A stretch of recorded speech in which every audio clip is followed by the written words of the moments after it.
সম্প্রতি যুক্তরাষ্ট্রের ক্যালিফোর্নিয়া অঙ্গরাজ্যের লস অ্যাঞ্জেলেসের দাবানলের ঘটনাটা বিশ্ববাসীকে স্মরণ করিয়ে দিচ্ছে আল্লাহ ছাড় দেন কিন্তু ছেড়ে দেন না।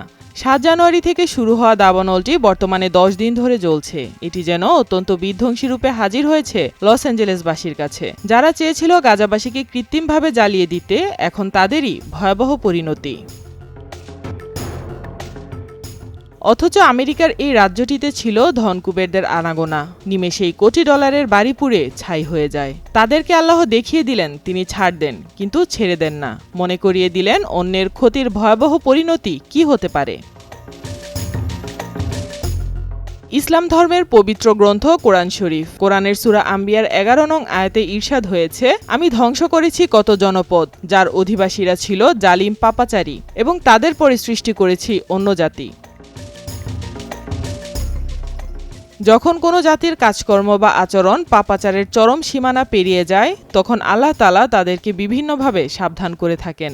কখনো জলবায়ুর পরিবর্তন, বৈশ্বিক উষ্ণায়নের মতো মানবসৃষ্ট দুর্যোগের মাধ্যমে, আবার কখনো বন্যা, খরা, দাবানলের মতো প্রকৃতির ভয়ঙ্কর তাণ্ডবের মাধ্যমে। কিছুদিন আগেও সামাজিক যোগাযোগ মাধ্যমে আমরা দেখতে পাই একদল মুসল্লি দাবানলের সামনে দাঁড়িয়ে সমস্বরে আজান দিচ্ছে। মূলত দাবানলের মতো প্রকৃতির ভয়ঙ্কর তাণ্ডবের হাত থেকে মুক্তির জন্যই তাদের এই ইবাদত। এই শহরে তারকা ও বিত্তশালীদের বিলাসবহুল জীবনযাপনের বাইরেও ছিল বিশাল এক অন্ধকার জগৎ। অশ্লীলতায় মোড়ানো এই শহরের সান ফার্নান্দো ভ্যালি এলাকা পর্নো ভিডিওর জন্য একটি পরিচিত এলাকা, যার জন্য এই শহরকে অনেকেই পাপের নগরী বলেও অভিহিত করেন। ইসলামে লস অ্যাঞ্জেলেসের মতো পাপের নগরী ধ্বংসের যে সতর্কবার্তা রয়েছে তা মূলত কোরআনে উল্লেখিত পাপ ও তাদের শাস্তির সাথে সম্পর্কিত। লস অ্যাঞ্জেলেস, যা একটি সাংস্কৃতিক ও অর্থনৈতিক কেন্দ্র, বিভিন্ন সামাজিক সমস্যার কারণে পাপের নগরী হিসেবে পরিচিত।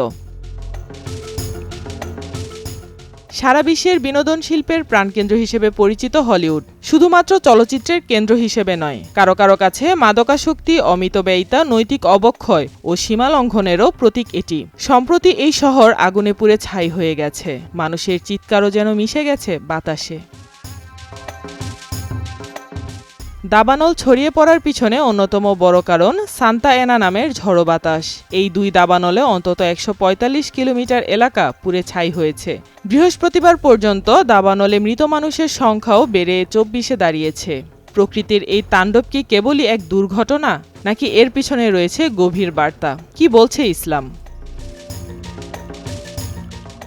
যখন কোনো জাতি পাপাচারের সীমানা ছাড়িয়ে যায়, আল্লাহ তাআলা তখন তাদেরকে নানানভাবে সতর্ক করে থাকেন।